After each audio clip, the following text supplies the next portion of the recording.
It is a real pleasure to be back here in the Louisville-Lexington market. In fact, the last time I was here was at the launch of the BEAM plan and report with the two mayors and a number of the board members.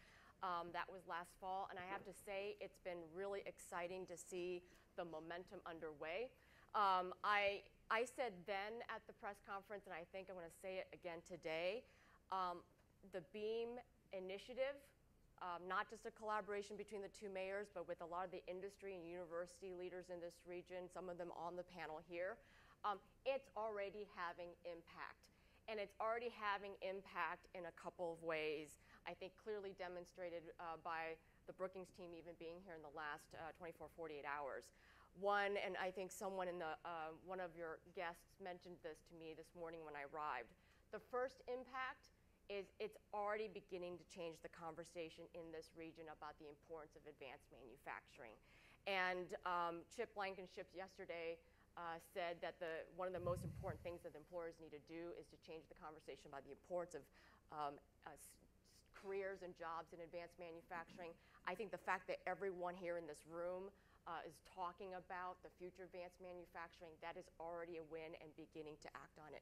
The second is that the collaboration that's been formed through the planning process on the BEAM board, that collaboration has clearly continued, and it's continuing by bearing down on real solutions in trade, in innovation, and in skills. And so it was really great to hear that conversation at the Skills Roundtable yesterday and on this panel, and we're going to have a conversation right now about all the exciting collaborations underway to ensure that the manufacturing sector here continues to be best in class in the world. As part of that conversation, I'm really pleased to introduce the panelists that we have here.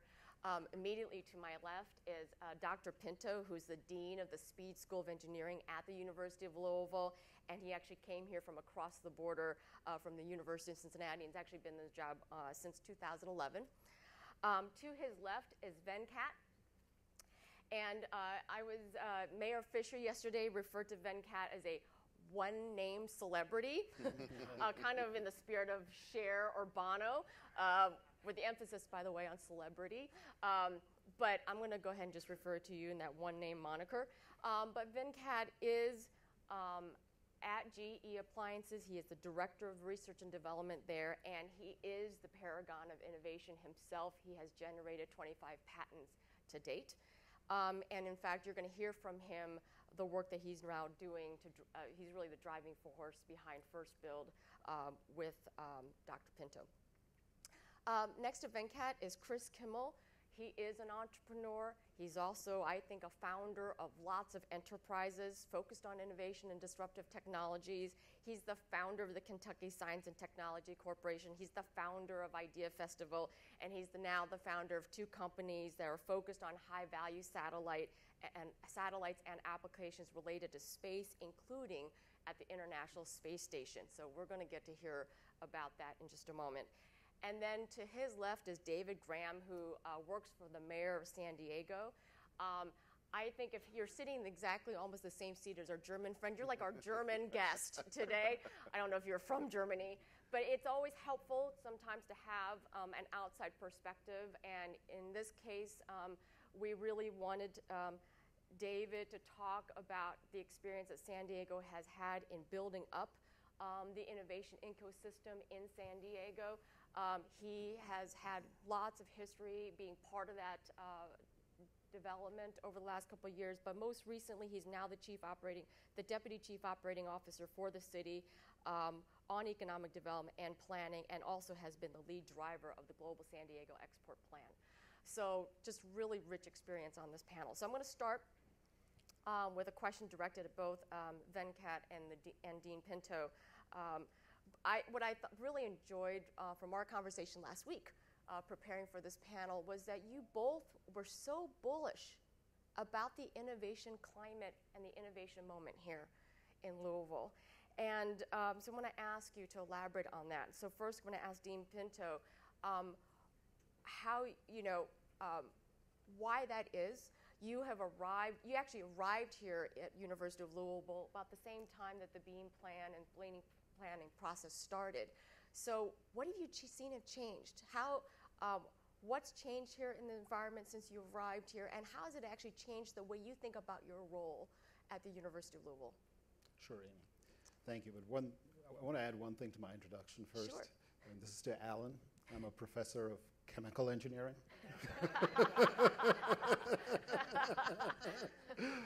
But I'll come back to that in a minute. But that's right, we do. But going back to your question, I can answer that in one word: it was invaluable. But I'll expand on that. So when I arrived here, it was fortuitous that this effort between the two cities was taking place, was just starting, and it connected me actually to a really broad cross section of players, and many folks in the room here today, and many more. And what it helped me do was very quickly, and I can't imagine how I could have learned in any other way so quickly, about what the strengths were for the state in manufacturing, what the weaknesses are in the state for manufacturing, and what the plans are for going forward in the future. And I learned really from connecting with industry about the need to continuously innovate to stay competitive. Very important to do that. And to Bruce Katz's point earlier about making things, I will add one other thing that I learned here in Kentucky, and it is that we make a lot of things and we're very good at it, but we have a significant weakness in that many of those things that we make weren't invented or weren't created here. And the decision points on where they're going to be manufactured often are not in Kentucky.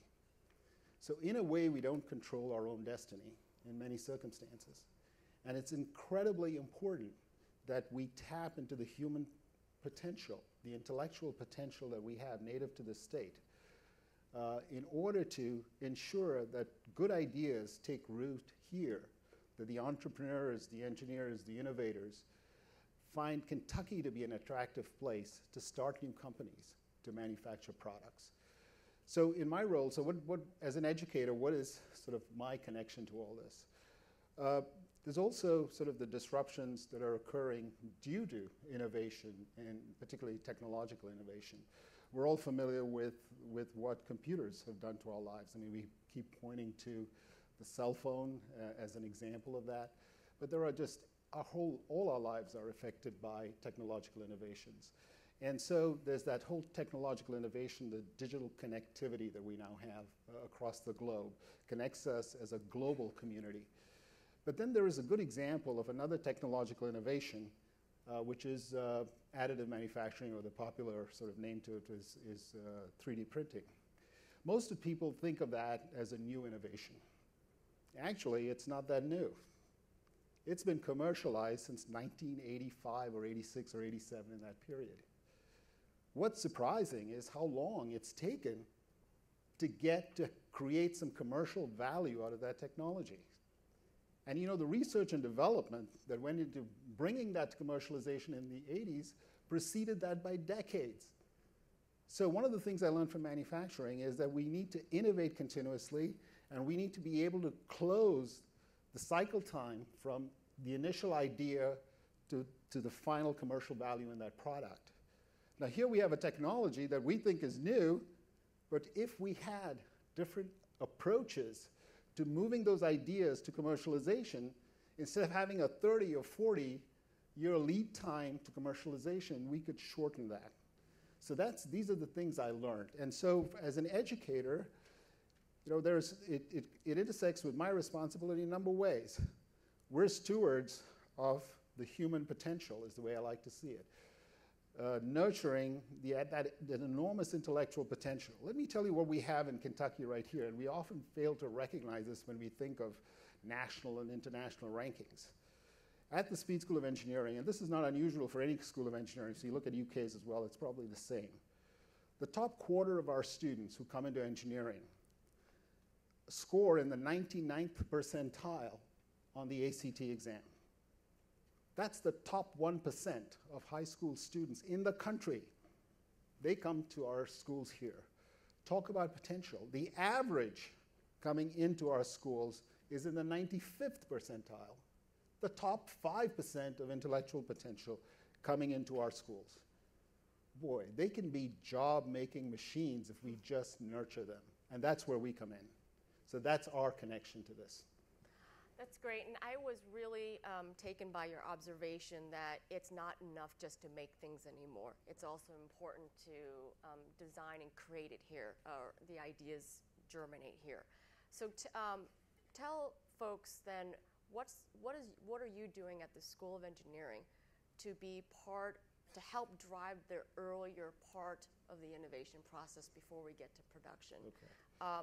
And I think there are a lot of exciting initiatives underway. I do want to note that I think both University of Kentucky and Louisville are now part of the two recently announced manufacturing institutes on digital manufacturing and on materials.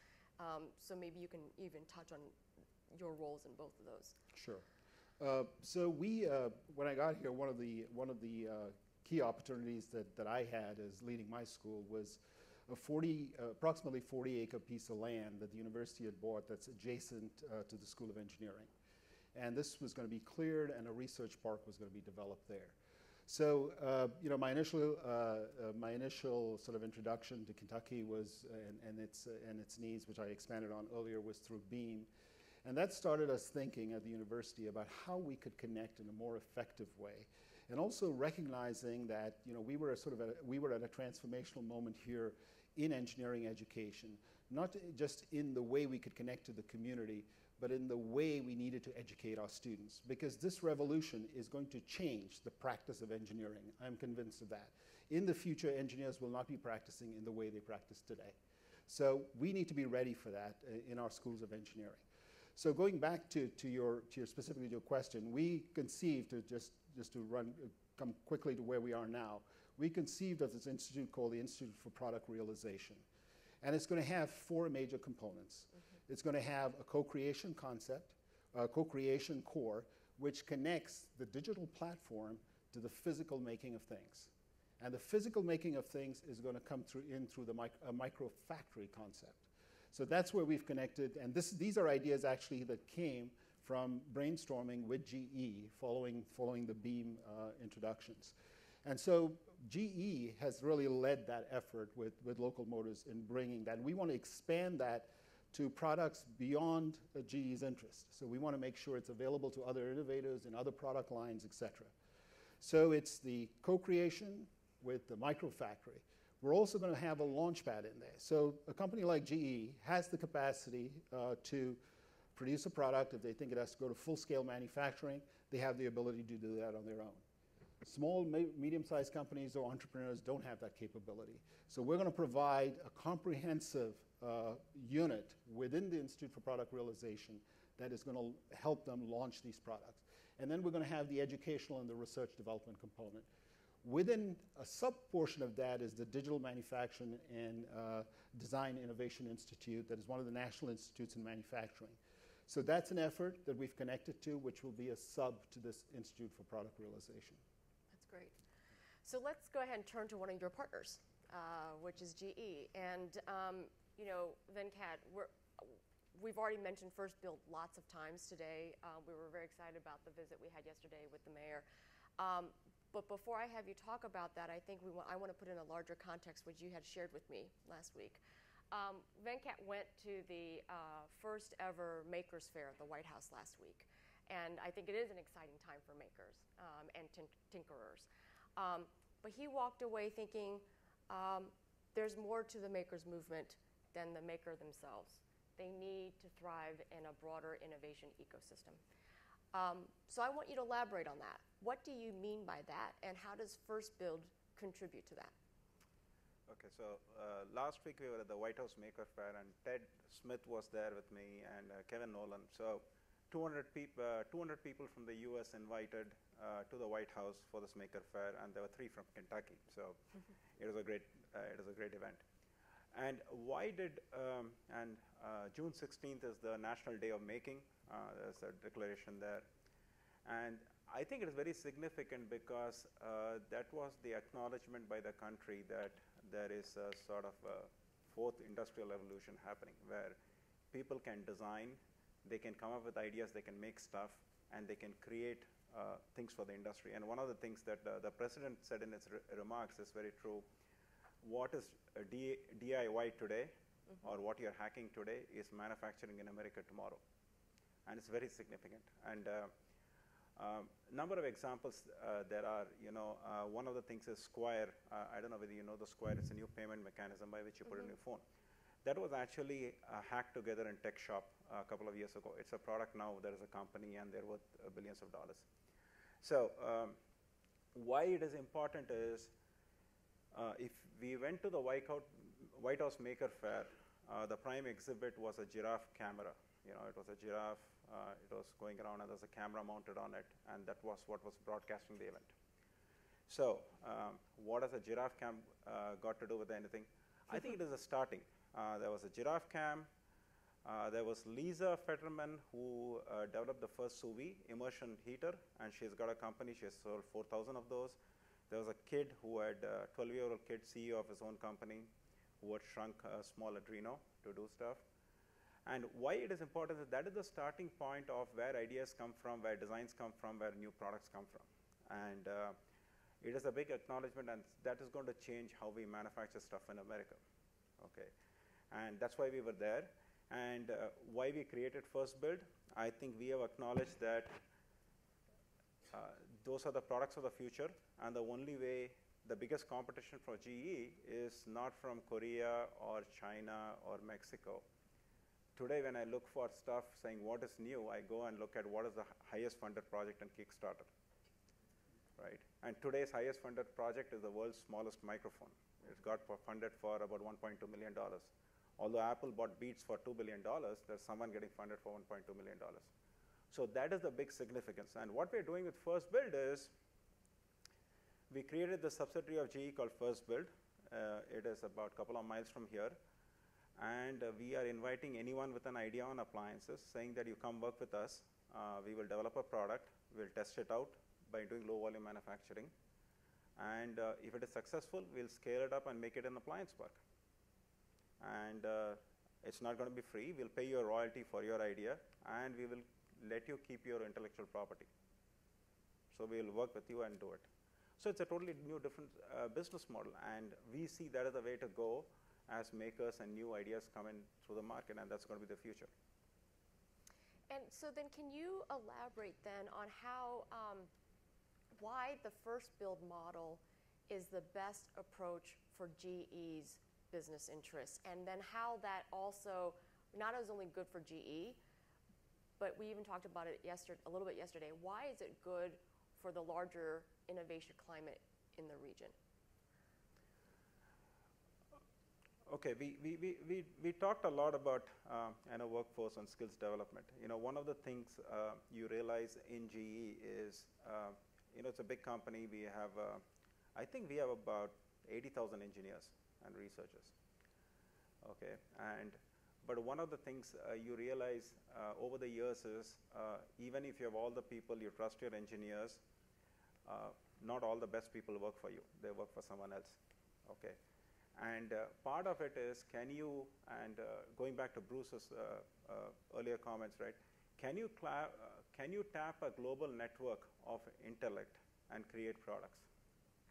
And I think that is very important, and if you can tap the global intellect to create products, and then what do we bring to the table is, I think as GE Appliances, as an engineering team, as a manufacturing team, what we are good at is, we are very good at making products that are safe, that are very reliable, that last you for 10 years, make it very cost effective, and we can distribute and we can service products all over the US.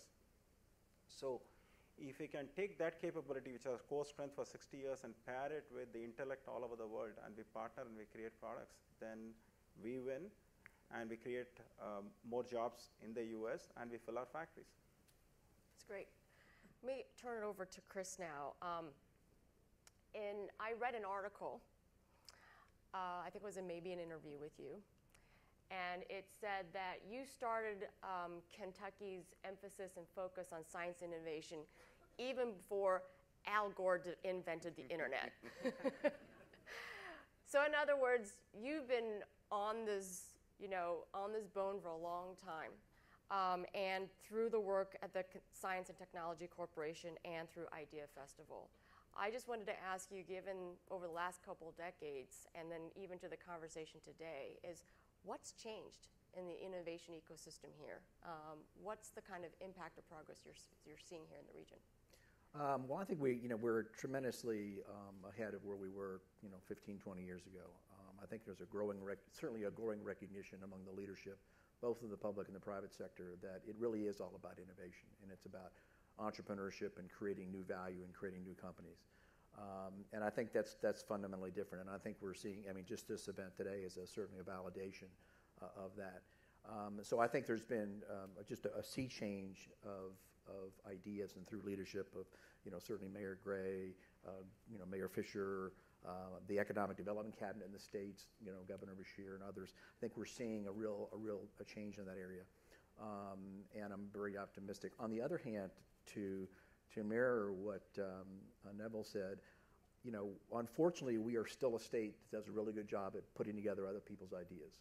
And I think what we've discovered is we have to understand that what we have to focus on, in addition to creating jobs, and that's important, is what's the value proposition.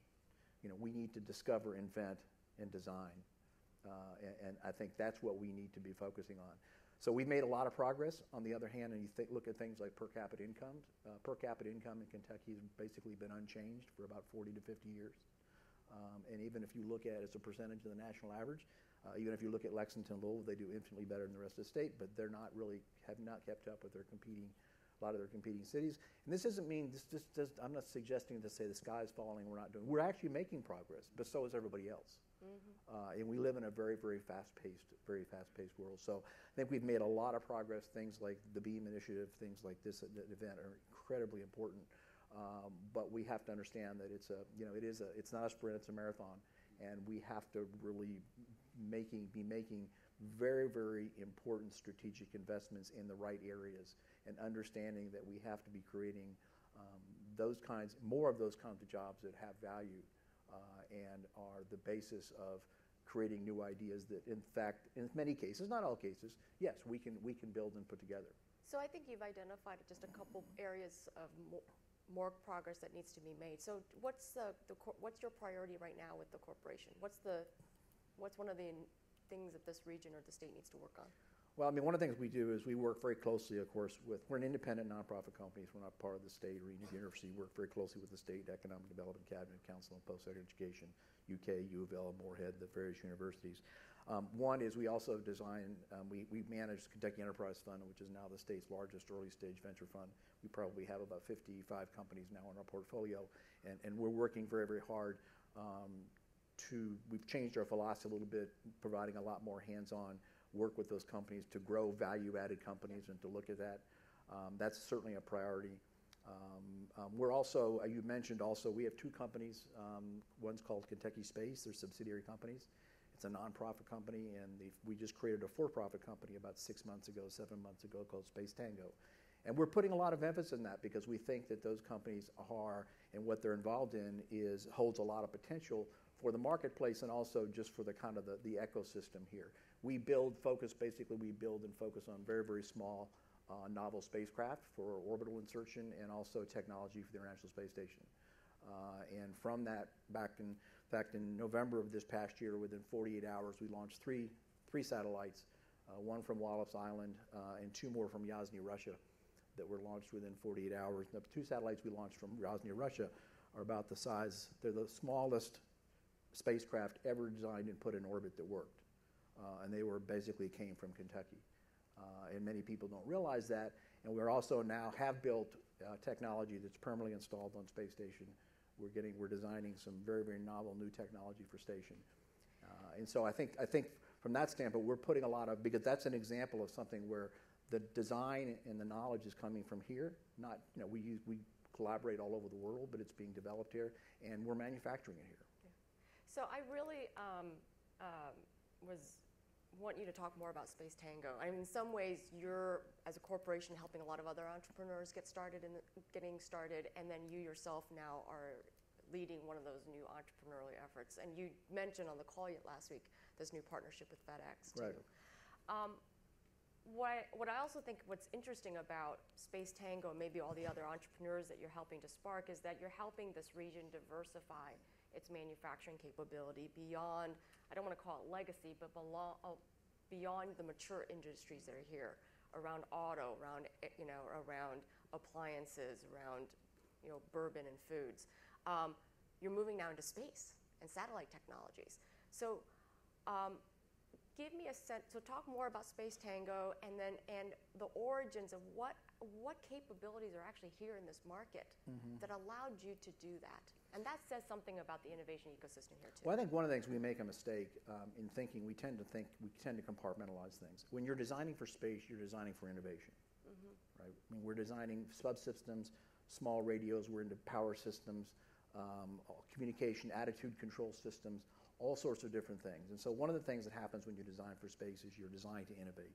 And in fact, we are already seeing, one of the things we also do is in Space Tango is we also have a very keen eye on adjacent applications and adjacent technologies. And we're already seeing some spin-offs. We already have some very, very small devices that we've developed for attitude control that are finding their way into the medical marketplace because they basically can help people determine how your arms move and things like that. So there are adjacent applications. But when you look at the skill set that we have using people in all sorts of different areas, including design. And so I think those capabilities certainly are here. Our chief aerospace engineer, Twyman Clements, is 26 years old. He's grew up in Bardstown. And we have people that were, so very, very capable talent. And I think what we're doing is capturing that talent and actually raising a bar pretty high. I mean, we're building, like I said, we're building things in some cases that have never been built before. In fact, the satellites we launched in November, we're building even smaller satellites now. We're splitting those down to half that size and are looking at how much value, much like the iPhone, how much value can we get out of a almost disposable spacecraft? And that's the way we think of it, almost disposable spacecraft. And then you mentioned, what these things lead to. When you generate ideas, ideas that are generated from they intend to propagate. They're like viruses, as opposed to having a company that manufactures somebody else's ideas, which is fine. We want those too. But the jobs don't tend to propagate. The ideas don't propagate. And when you deal with that kind of innovation, you tend to propagate. And so one of the things that led to, we actually worked for the past 2.5 years, we've been working with FedEx very quietly on developing a whole new business operation for them called FedEx Space Solutions. And that was actually announced 3 weeks ago at the National Space Symposium. We were there. And this worked its way through the entire company. It was approved by the board of directors. And there is now a whole new enterprise within FedEx called FedEx Space Solutions. And that company has made the strategic decision to get into space and the space marketplace. So Space Tango is the space piece of Space Solutions.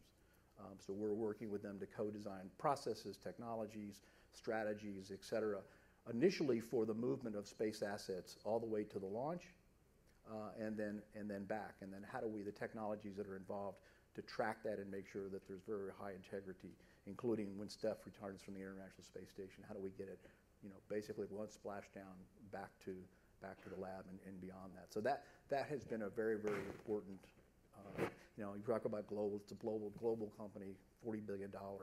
And so this initiative is a global initiative. So I'm going to turn to San Diego because in many respects, what you just talked about, which is industry-to-industry partnerships, capitalizing on adjacent technologies to enter into new market opportunities, that is something that San Diego has actually perfected. And so, not to put any pressure on you, David, but let's talk about that. And I think that, San Diego has historically been a place of tourism and defense contracting, and it now has really become a center of software, computer electronics, and life sciences IT in a way that you're now sort of like sometimes the preferred alternative in California to Silicon Valley. That evolution was not by accident, but by design. Talk about the aspects of the innovation ecosystem in San Diego that makes it really unique, and what you all did to get there. Thank you, Amy, and thank you to Brookings and our friends from JPMorgan, to Mayor Fisher for having us. It's exciting to be out here, and everybody's been so kind and so welcoming, and this sharing of ideas is so helpful, I think, for all of our metro areas. And it's exciting to be up here and hear some of these stories and what you guys are working on, because really, San Diego has always had innovation in its DNA, and it's primarily because we've had to be self-reliant. You know, we're at the cul-de-sac of California. Our state and state legislatures primarily dominated by interests in Los Angeles, San Francisco, Silicon Valley. And so San Diego has had to kind of go it alone. And that really gave birth to the innovation that led our leaders probably about 50 years ago to be intentional about working in the innovation space. And that started in and around attracting the University of California to San Diego, specifically around science and engineering. We were doing STEM before it was a cool buzzword. And so our leaders said, we want a school specifically designed for that, because it'll help the Navy, who was attempting to attract talent. We'd been attracting, a lot of folks in the defense industry to San Diego, but we didn't have the talent, the engineers, the scientists, the R&D associated with that. So 50 years ago, University of California, San Diego was founded. And then in and around that area, we, city leaders, zoned the sort of R&D and scientific land that was necessary to foster the companies that would come out of there. But it wasn't just research for research's sake. Our leaders were very intentional about how we could take scientific research and commercialize it, that those would be the products that San Diego would be known for. Those would be the innovations that San Diego would be known for. And so a man named Ivor Royston in 1978 was a UCSD professor, an immunologist, who founded the first, if you will, biotech company in San Diego, where he commercialized the things that he was working on in the laboratory, or as we like to say, from benchtop to bedside. He was kind of one of our first San Diego innovators, and his whole idea was that there are three types of people. There are people that are making things happen, people that are watching things happen, and people that asked, what happened? He said, I think the first one is the best one. So that sort of innovative spirit and that connection between the university and between business is what started our innovation economy, particularly in the biotech space, but now, if you're talking about adjacent technologies, really started to develop and hone San Diego's innovation DNA. That company, Hybritech, that he started, he sold to Eli Lilly 10 years later for $408 million. And that became the model for what San Diego is. So finding intellectual property, commercializing it, starting it up, selling it off. We'd love to have this idea of growing companies to these large companies, but we're not a Fortune 500 city. We have two. But we're about those SMEs. We're about innovating in that particular space. And it comes down to really kind of two things. The intentionality of our leadership, and it's great to hear the leadership you have here with your two mayors and with business leaders and innovators, and also the attraction of talent, because attraction and retention of talent is absolutely critical. World-class talent want to live in world-class cities, and that's what has really driven kind of the fundamentals of our innovation economy. On the second side, because Amy also mentioned defense, we've attracted a lot of federal research dollars. We have SPA-WAR, which is located in San Diego, and as some of those intellectual property gets declassified, we're then spinning off a lot of technology from that. So our newer cluster right now is in cybersecurity, and it's just going gangbusters because folks are really looking at how do we take and apply these ideas that are working in the defense space, unmanned systems, cybersecurity, and how do we turn that into something that can be commercialized and sold as a product. So that's really kind of San Diego's fundamental story when it comes to innovation. So, but you guys are now far down the path that you have some lessons, and you were sharing some of those, I don't know if it was this morning or yesterday. because I think that part of the history of San Diego is the university industry partnerships. You now have like dozens of R&D centers spinning off, or they're affiliated with the university. But now I think you said something about industry leadership and private business to business has now gone way past the university. Talk about how that's part of a new understanding or set of lessons that you can leave here. So there's really two parts of this. One part is be all you can be. And I'll get into my Disney sort of philosophies here about like, what are you as a Metro? What's authentic? What's real? What is unique about you? And one of the things that was unique was this idea of industry helping industry. Because innovation gets accelerated when businesses help business. And government serves as a convener for those organizations. So in 1985, Connect was created.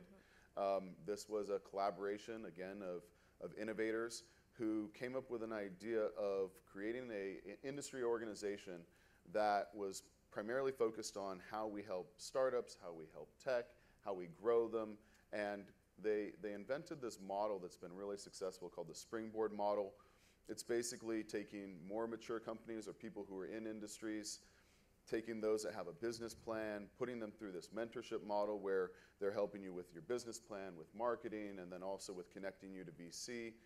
There's been 725 companies that have gone through the program.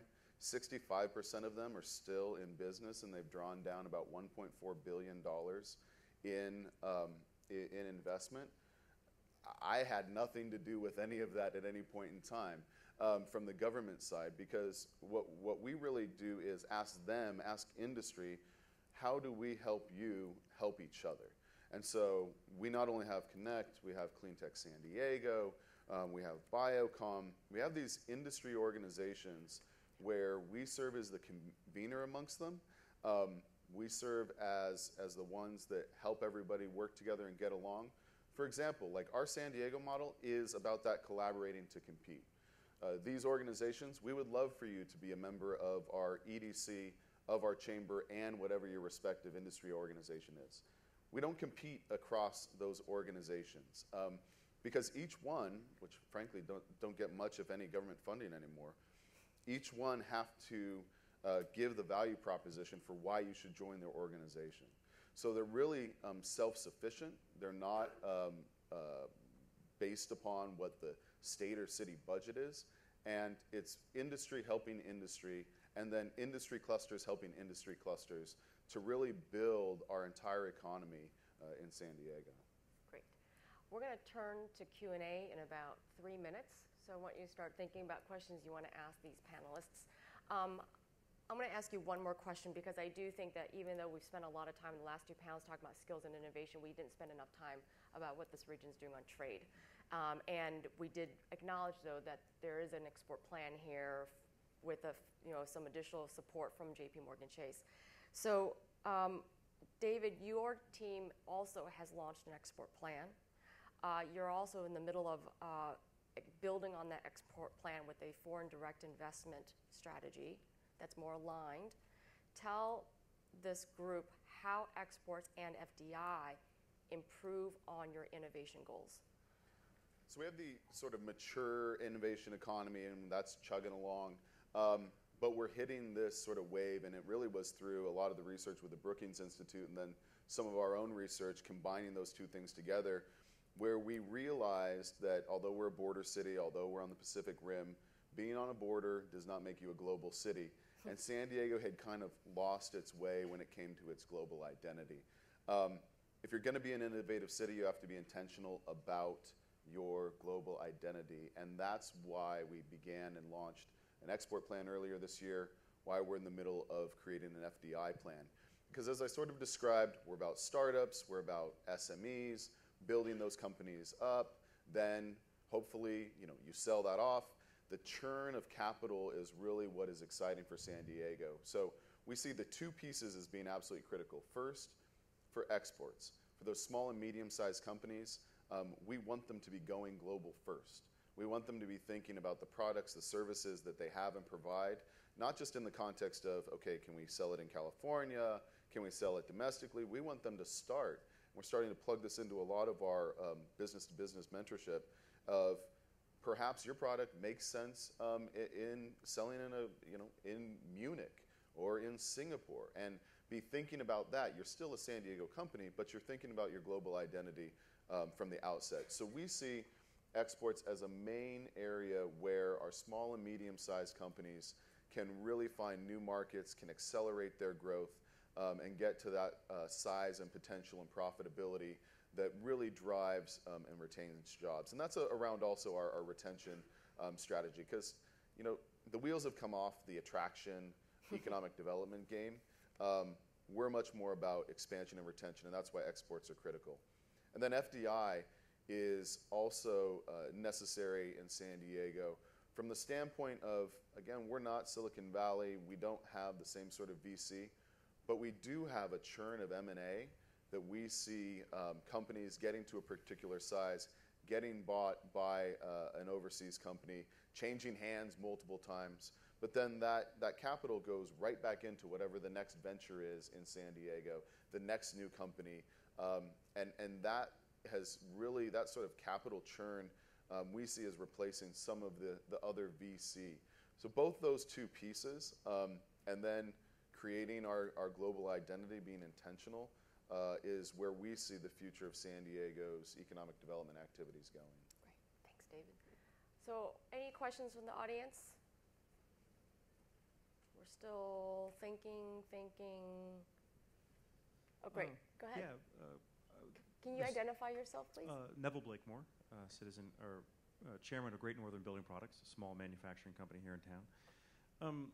The export figure of, I think, 13% of the United States economy is export. I was really surprised to realize it was that small.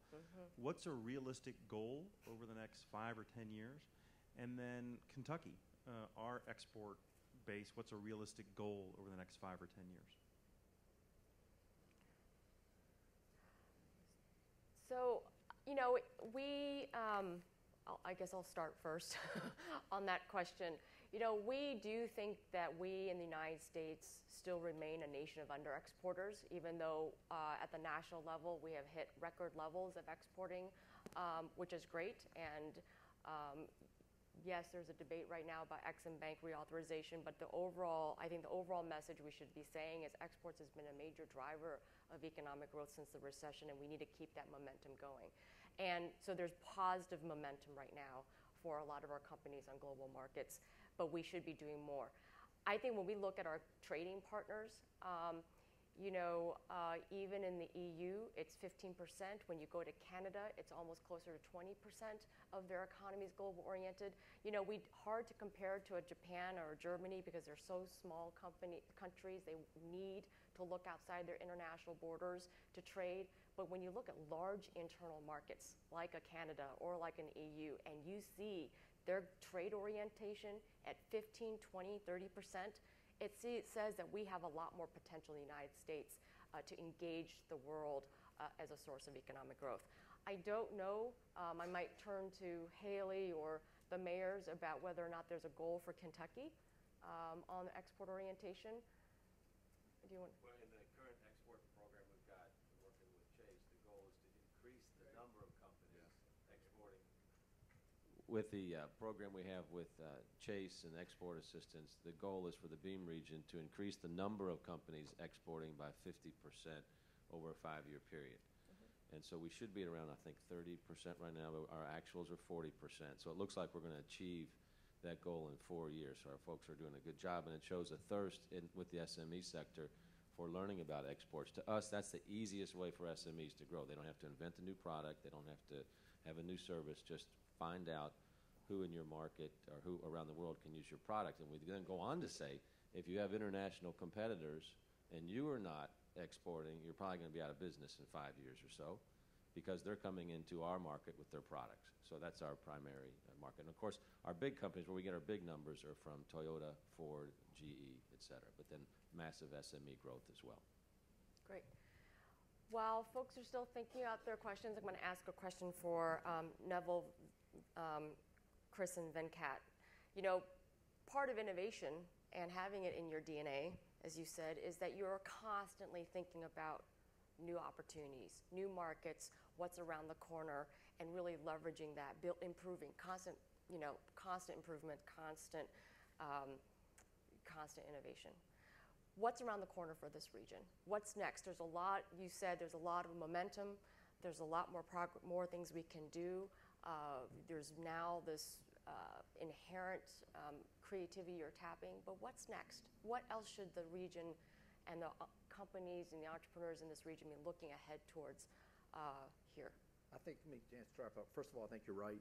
It's about insatiable curiosity, which is one of the building blocks of the Idea Festival, which we talked about earlier, Yep. which Mayor Fisher has been so instrumental. We actually started in Lexington, and Mayor Gray was instrumental before he was the mayor of that. But it's about curiosity. It's about challenging the status quo, not being happy with things. And I think that's part of what this is. In terms of where we're going, I think we've all talked about a lot of excitement. There's specific things we're talking about in terms of open source innovation, certain entrepreneurial space, because one of the things we're doing with entrepreneurial space too that I didn't get a chance to mention is biomedical applications in space.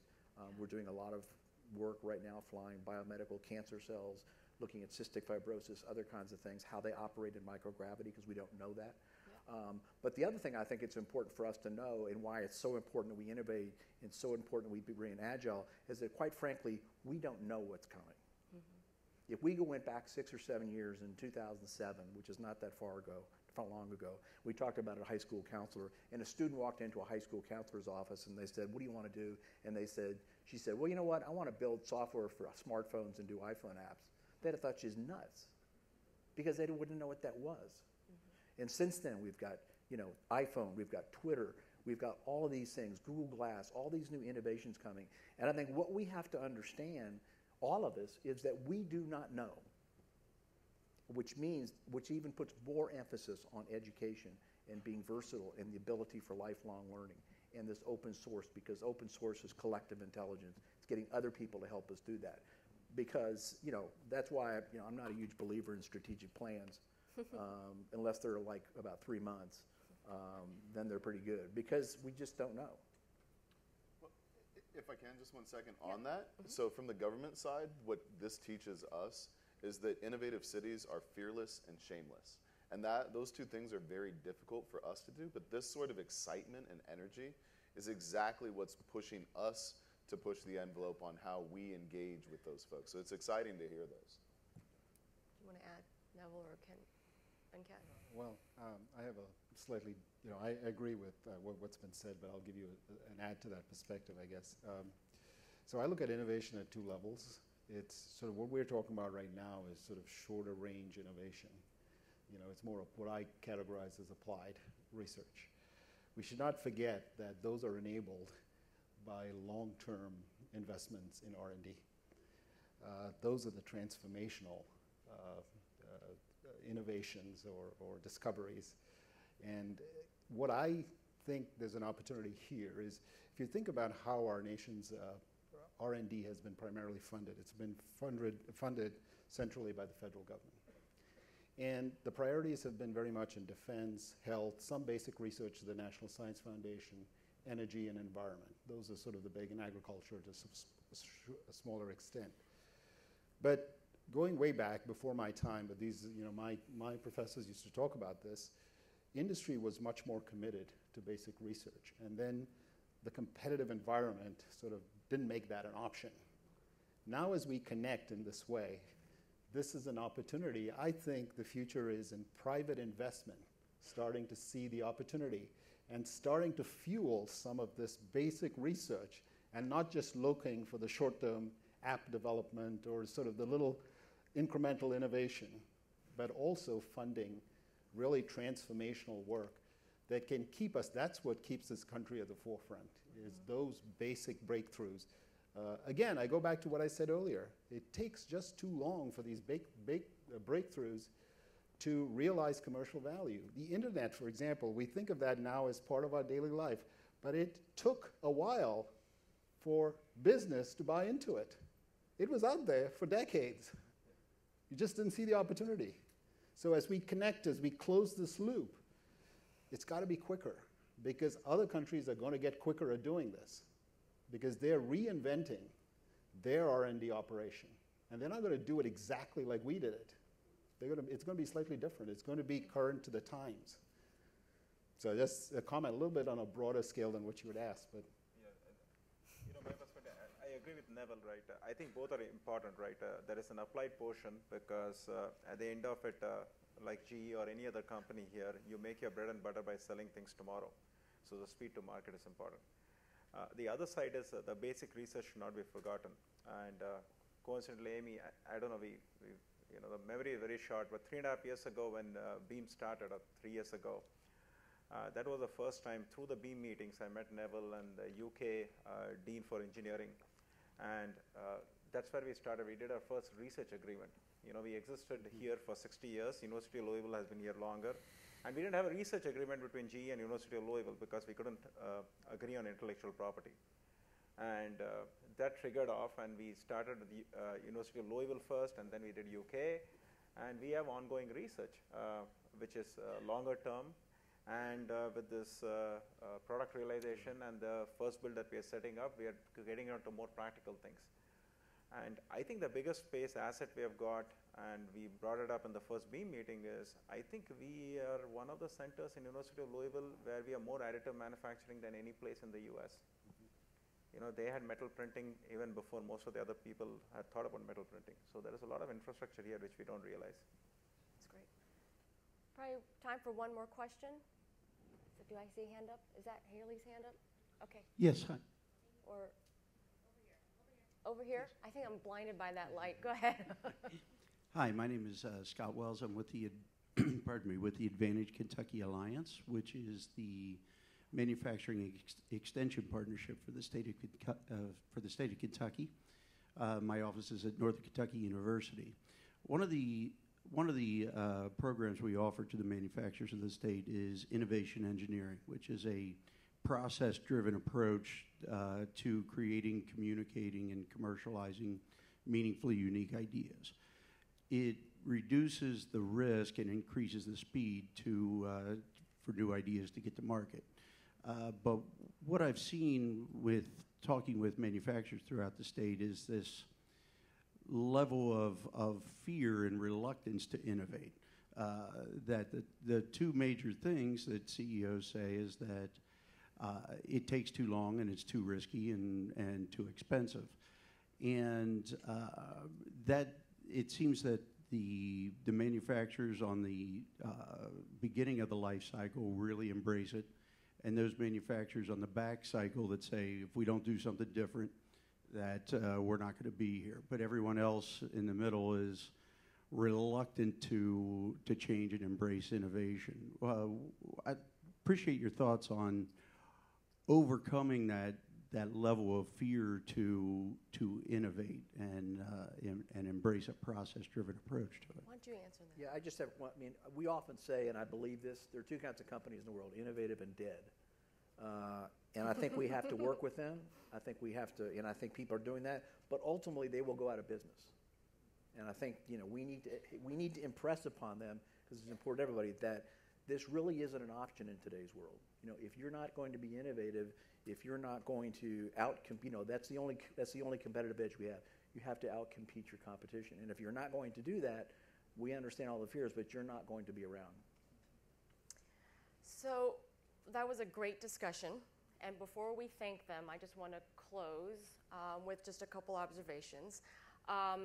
First, it's really clear there's a sense of urgency in all of your tones. And I think when I hear the mayors talk about the need for speed, it is about that sense of urgency. Because if we sit still, we're not going to be able to compete and win in the global environment.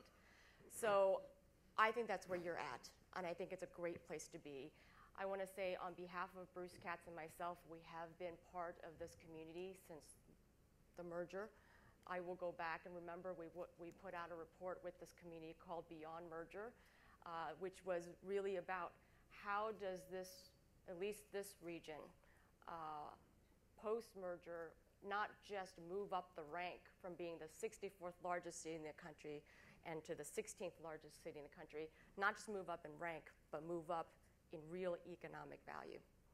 And what I see, and I think what Bruce and I and my colleagues in Brookings see, is just that this region has really taken that to heart.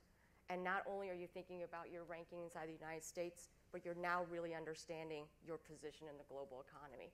So hats off to all of you for continuing to work together through BEAM and other initiatives to really position this region for long-term global economic success. And again, we really look forward to continuing to work with all of you to that end. Please thank all of our speakers today and our panelists. Thank you for joining us, and have a great day.